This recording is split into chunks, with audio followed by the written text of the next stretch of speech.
हमारे हाथ में है जी राजेंद्र सूत्र पुस्तक।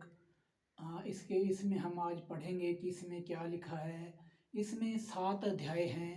पहला अध्याय है जी इंद्रिय सूत्र, दूसरा अध्याय है मन सूत्र, तीसरा अध्याय है बुद्धि सूत्र, चौथा अध्याय है जी आत्मा सूत्र, पांचवा अध्याय है जी शरीर सूत्र, और 6वां अध्याय है जी शब्द सूत्र, और 7वां अध्याय है जी मुक्ति सूत्र। इन 7 अध्यायों में से आज हम पहले अध्याय के बारे में पढ़ेंगे कि इसमें क्या लिखा है। इसमें रब के बारे में बताया गया है कि रब निराकार भी है और साकार भी है। तो ये पहला अध्याय है जी इंद्रिय सूत्र। इसको हम आज पढ़ते हैं। सुनिए इसमें क्या लिखा है जी। जैसे शंख बजता है वैसी ही मुख से आवाज़ निकलती है, नित्य नाम सर्वज्ञ महाभारता। इसमें ये बताया गया कि जैसे शंख बजता है तो उसमें से आवाज़ आती है, वैसे ही मुख से भी आवाज़ निकलती है।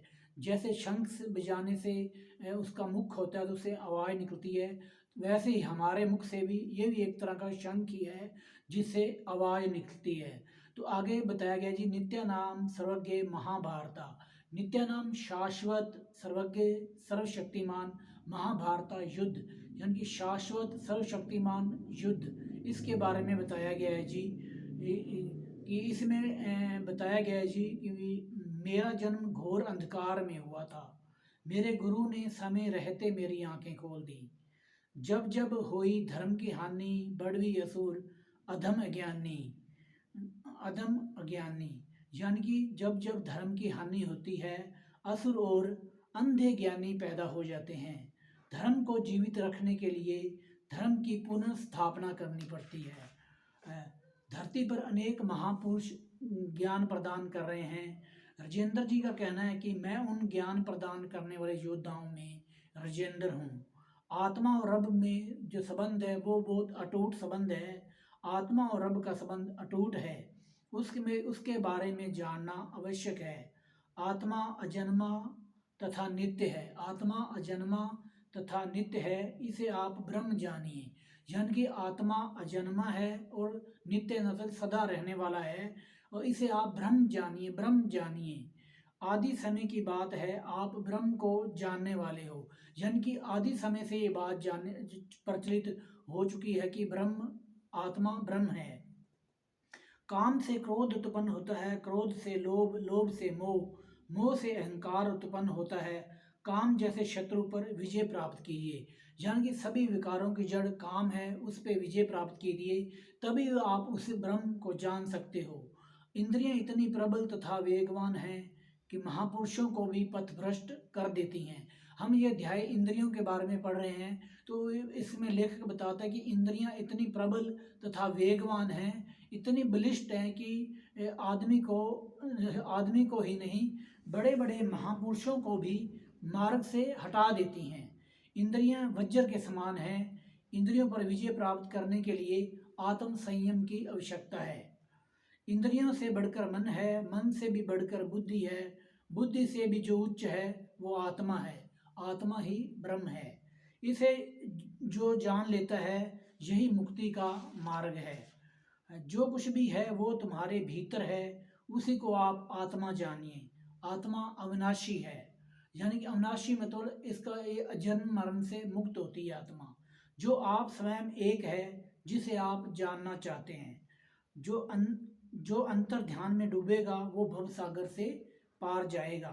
बारिश के बाद आकाश में जैसे धनुष बनता है, आसमानी रंगों की तरह नहीं मिटना, तपस्या का स्वयंवर रचकर स्वर जाना है। एक आकार है रब का, एक आकार है रब का, ओम अक्षर ध्वनि आवाज शब्द है, जिसे शास्त्रों में अनंत नाद कहा गया है। शब्द की उपलब्धि मन के द्वारा होती है। सुरक्षा शक्ति से, जीवन की तार से, विद्रोह की धार से मुख नहीं मोड़ना है। रास्तों की बेड़ियों को काटकर जीवन में आना है, नया भारत बनाना है। करो रब की तपस्या ज्ञान ध्यान और कर्म से। करो रब की तपस्या ज्ञान ध्यान और कर्म से। रब को जानने के लिए एकांतवास आवश्यक है, इसलिए एकांतवास अवश्य कीजिए। धरती माँ में बहुत शक्ति होती है, 2 कदम भी ना आगे चलने दे। कांटे बिछा दे कांटे, इसलिए सोच समझ के चलो।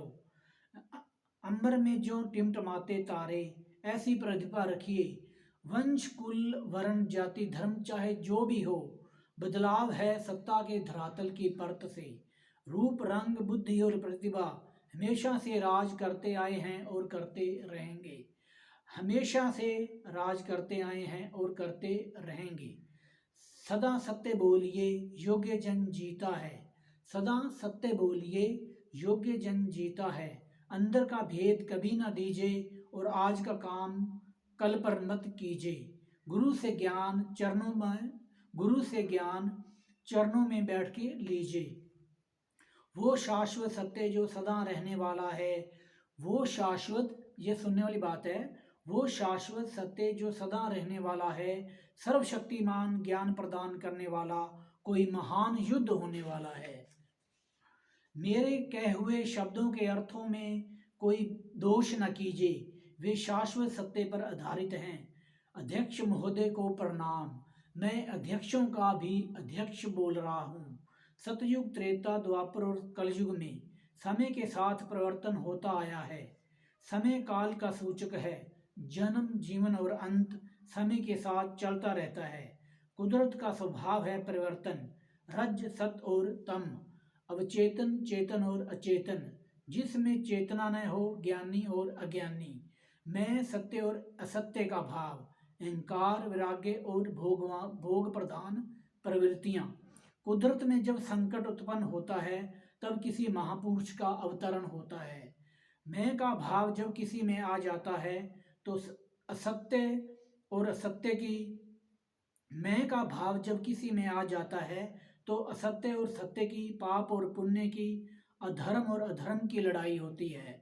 यह ज्ञान और अज्ञान पर आधारित होती है। यदि धरती पर पाप रह जाए तो ग्लानि युगों युगों तक रह जाती है। जब ज्ञान की चेतना खत्म हो चुकी होती है, अंधे अज्ञानी पैदा हो जाते हैं। तब धर्म को जीवित रखने के लिए धर्म की पुनर्स्थापना करनी पड़ती है। तभी किसी महापुरुष का अवतरण होता है जो इस संकट से उबारता है। आकाश गंगा में तारे चक्कर लगाते हैं। जैसे चंद्र धरती पर चक्कर लगाता है, ऐसे ही सूर्य संपूर्ण ब्रह्मांड का चक्कर लगाता है। सूर्य जैसे संपूर्ण ब्रह्मांड को प्रकाशित करता है, काम मनुष्य और पशु पक्षियों में अपना प्रभाव दिखाता है। चंद्रमा जैसे शीतलता प्रदान करता है, उससे वनस्पतियां रोशन होती हैं और पेड़ पौधे हमें फल देते हैं। वर्षा से अन्न उपजता है जो सभी प्राणियों का भोजन बनता है। माता पिता और गुरु का अपमान नहीं करना चाहिए, नहीं तो वो लोग अधम योनियों को चले जाते हैं। जो जीवन के महत्व को जानता है वह गंदा कृत्य नहीं करता। फटे पुराने वस्त्र नहीं पहनने चाहिए और समय पर भोजन करना चाहिए। रब पर अटूट विश्वास रखिए और खूब मेहनत करिए, सफलता अवश्य मिलेगी। वैराग्य उत्पन्न हो जाए तो इच्छा समाप्त हो जाती है, इसलिए इच्छा को नहीं मरने देना चाहिए। इच्छा लोड़ कहाड़ की जननी है।